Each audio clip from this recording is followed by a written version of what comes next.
va parler d'une pathologie quasi exclusivement féminine, bien qu'il ne s'agisse absolument pas de gynécologie, la cystite. Il s'agit tout simplement d'une inflammation de la vessie, d'origine le plus souvent infectieuse et plus particulièrement bactérienne. Allez, c'est parti pour un petit tour d'horizon de la cystite.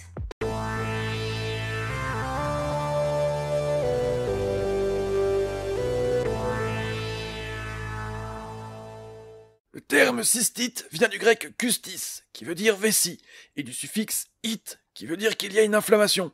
C'est donc tout bêtement une inflammation de la vessie. Cette inflammation peut être de diverses causes: calcul, maladie générale, cancer, troubles psychologiques et bien sûr infection.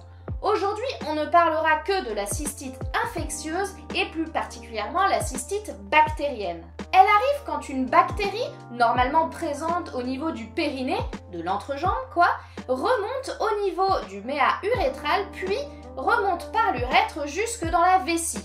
Au niveau de la peau, cette bactérie n'est pas du tout pathogène, mais dès qu'elle arrive dans la vessie, elle va devenir beaucoup plus virulente et provoquer une infection.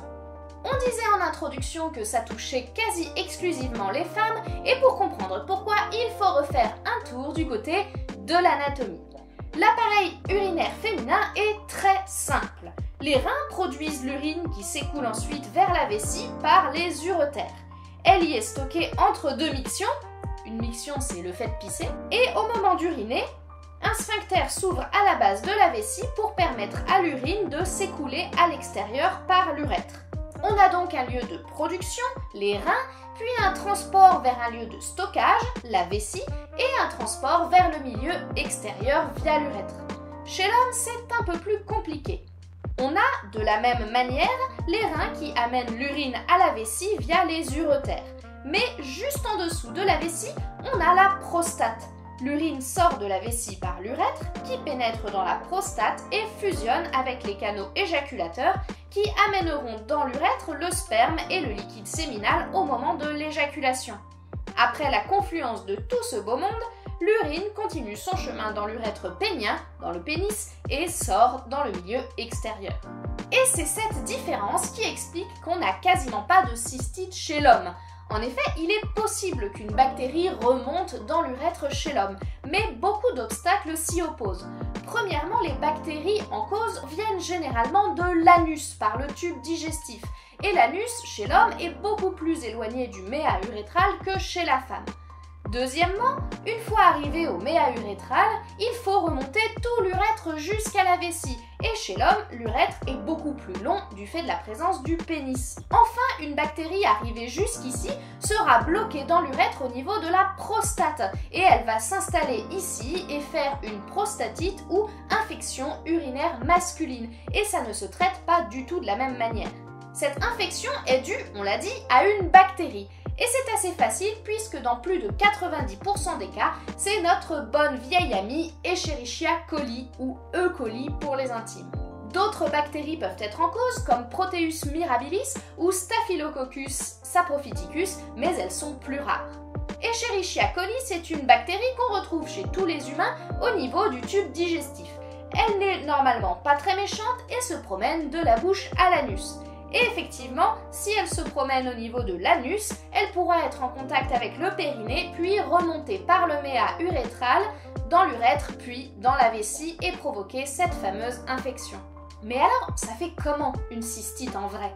Eh bien, c'est assez facile puisque les symptômes sont généralement très marqués. Premièrement, on fait pipi tout le temps. En langage médical, ça s'appelle une polachiurie. C'est un symptôme vraiment handicapant puisqu'il empêche complètement d'avoir une vie normale. Pas facile d'aller en réunion ou d'aller faire ses courses quand on doit faire pipi 5 fois par heure. Et le pire, c'est qu'une fois aux toilettes, vous pissez rien du tout. Moi, j'avais déjà déterminé que quand l'urine s'écoule mal, c'est qu'il y a un problème à la vessie. Mais la torture n'est pas terminée puisqu'arriver aux toilettes, c'est encore pire. Vous avez probablement déjà entendu parler de l'expression « pisser des lames de rasoir ». Eh bien c'est exactement ça, au moment d'uriner, ça chauffe, ça pique, ça brûle et ça fait mal. Et comme ça n'est pas fini, on peut également retrouver, mais c'est moins systématique, des douleurs abdominales plutôt pelviennes, donc dans le bas du ventre, à type de crampes, de pesanteur ou de pression. Quand on a ces trois symptômes, on est presque sûr d'être en présence d'une cystite. Mais il y a un piège. L'arbre urinaire, c'est la vessie, mais aussi les reins. Et une infection des reins, ça s'appelle une pyélonéphrite et c'est beaucoup moins amusant.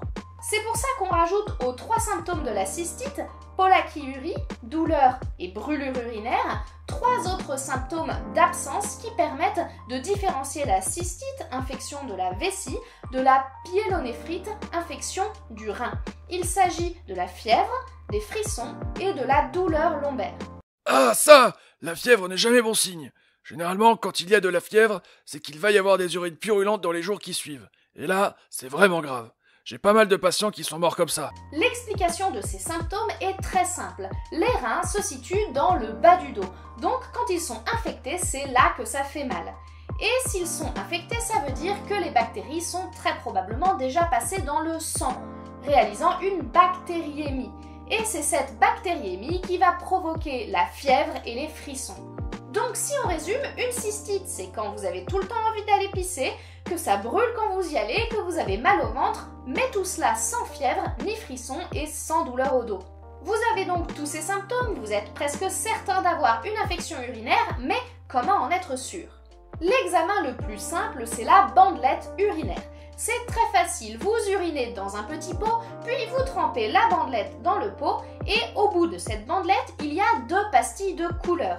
Une qui va détecter les leucocytes, les globules blancs qui sont normalement absents dans les urines et qui vont servir à combattre l'infection, et une autre pastille qui va détecter les nitrites, une protéine produite par les bactéries et, encore une fois, normalement absente dans les urines quand il n'y a pas d'infection. Si la bandelette est positive pour les globules blancs et pour les nitrites, c'est probablement une infection urinaire. A contrario, si elle est négative pour les globules blancs et les nitrites, il y a plus de 95% de chances pour que ce ne soit pas une infection urinaire. Il faut donc rechercher autre chose. Les bandelettes urinaires sont généralement faites au laboratoire sur demande du médecin généraliste. Mais sachez que vous pouvez vous en procurer en pharmacie, par contre ce n'est pas remboursé. Ouais, ça a l'air pas mal votre truc. Nous, on reniflait les urines de nos patients et on les goûtait aussi pour faire le diagnostic. Ou alors on les laissait dans des petits flacons pour voir de quelle couleur le sédiment se déposait. Après, chacun ses techniques. Pour poser le diagnostic de manière certaine, il faut faire un examen un peu plus complet au laboratoire pour voir les bactéries dans les urines. Il s'agit d'un ECBU, examen cytobactériologique des urines. Cyto parce qu'on va chercher les cellules qui sont dans les urines, et ici les globules blancs qui vont vous défendre contre l'infection, et bactério car on va chercher ces fameuses bactéries dans les urines. On peut également retrouver du sang dans les urines, mais ce n'est pas systématique. Ce n'est pas systématique de faire un ECBU, mais quand on le fait, on rajoute systématiquement un antibiogramme. C'est un autre examen de laboratoire sur le même échantillon qui va permettre de savoir à quel antibiotique la bactérie en cause est sensible. Ça évite de taper à côté. Et maintenant arrive la question ultime que tout le monde se pose, quand est-ce que je dois aller voir un médecin? Eh bien, ça dépend. En fait, près d'un tiers des cystites vont évoluer spontanément favorablement en 2 à 3 jours, sans aucun traitement. Donc, si les symptômes ne sont pas insupportables, ça peut valoir le coup d'attendre un peu, de voir comment évoluent les choses. De plus, la cystite ne se transforme presque jamais en pyélonéphrite. Inutile de s'affoler donc, les risques de complications de la cystite sont très rares. Mais si vous avez trop mal, vous pouvez et vous devez bien sûr aller voir votre médecin. Il vous prescrira une bandelette urinaire et éventuellement un ECBU avec un antibiogramme. Il vous prescrira aussi un antibiotique à prendre après le prélèvement mais avant les résultats. Pour une simple et bonne raison, évitez d'avoir un faux négatif au prélèvement. Généralement, cet antibiotique, c'est la phosphomycine. Elle est très pratique puisqu'il suffit d'une seule dose en un sachet pour être efficace. Après, il y a beaucoup d'autres possibilités d'antibiotiques qui se prennent de 5 à 7 jours. Et cela dépend de la bactérie en cause et de l'antibiogramme. Alors ça, c'était le traitement curatif, une fois qu'on a déjà une cystite. Mais est-ce qu'on peut l'éviter? Eh bien oui, et je vais vous donner mes conseils pour éviter les cystites. Premièrement, la cystite est favorisée par une stagnation des urines dans la vessie. Et le meilleur moyen pour ne pas que ça stagne, eh bien, c'est qu'il y ait du débit. Boire 1,5 à 2 litres d'eau par jour permet de vidanger régulièrement la vessie et d'éviter que les bactéries ne s'y installent. Bon, moi, je préfère boire du vin parce que c'est meilleur. Mais on va encore m'accuser de faire la promotion de l'alcoolisme, donc l'eau, c'est pas mal non plus. Dans le même esprit, il faut également éviter de se retenir quand on a envie d'uriner. C'est logique, si on se retient, l'urine stagne et les bactéries peuvent s'y installer plus facilement. Ensuite, pour éviter que les bactéries ne passent de l'anus à la vulve et du coup au méa urinaire, essuyez-vous systématiquement de l'avant vers l'arrière en un seul geste pour éviter que ce qui doit rester derrière ne passe devant. De la même manière, il est important de nettoyer les parties génitales une fois par jour, ni plus ni moins, avec un savon neutre et doux pour la peau. Et bien sûr, évitez aussi tout ce qui est douche vaginale, savon parfumé et bain moussant. Pour éviter que les bactéries ne remontent le long de l'urètre, il faut également bien uriner après chaque rapport sexuel, que ce soit avec ou sans pénétration. Globalement, dès qu'on fait quelque chose près de la vulve, il y a un risque de ramener des bactéries au niveau du méa urinaire et de provoquer une infection. Le fait d'aller uriner va décrocher les bactéries qui pourraient déjà être en train d'aller coloniser la vessie. Enfin, les vêtements serrés et les sous-vêtements synthétiques vont favoriser la chaleur, l'humidité et la macération. Et ça, c'est le milieu rêvé pour la croissance des bactéries. Si vous êtes sujette aux cystites, évitez donc les sous-vêtements synthétiques, privilégiez les sous-vêtements en coton et les jeans pas trop serrés.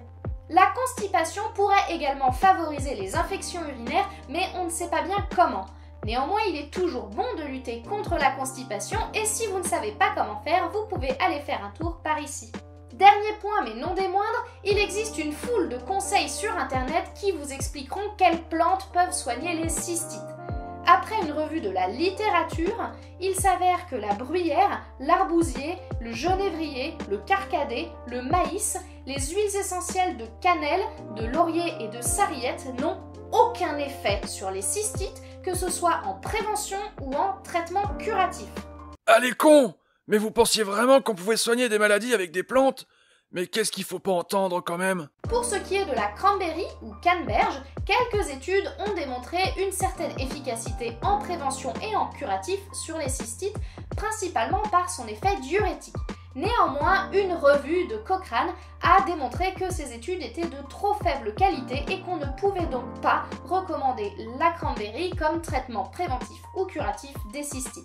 Une piste intéressante serait de creuser au niveau des huiles essentielles de thym et d'arbre à thé ou tea tree qui ont démontré une efficacité in vitro sur Escherichia coli, mais à ce jour, aucune étude sur l'homme n'a été menée de manière positive. Bref, la phytothérapie et l'aromathérapie sont des pistes prometteuses mais insuffisamment étudiées pour les recommander à l'heure actuelle.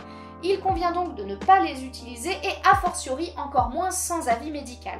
N'oubliez pas que ces vidéos sont un support ludique et pédagogique et ne remplacent en aucun cas une consultation. Si vous avez des doutes ou des symptômes importants ou persistants, consultez votre médecin traitant. De la même manière, ces vidéos ne traitent que d'une partie du sujet et ne prennent pas en compte les dispositions particulières comme les personnes souffrant de pathologies chroniques, les femmes enceintes, les personnes âgées, etc.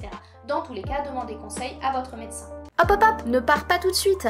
Déjà, merci beaucoup d'avoir regardé cette vidéo jusqu'au bout et si tu l'as aimée, eh bien tu peux la partager sur tes réseaux sociaux préférés et nous retrouver avec Fantine et Hippocrate sur Facebook, Twitter et Instagram. Tu peux aussi t'abonner à la chaîne YouTube pour ne rater aucune vidéo et activer la cloche pour avoir une notification dès qu'elles sortiront. A plus!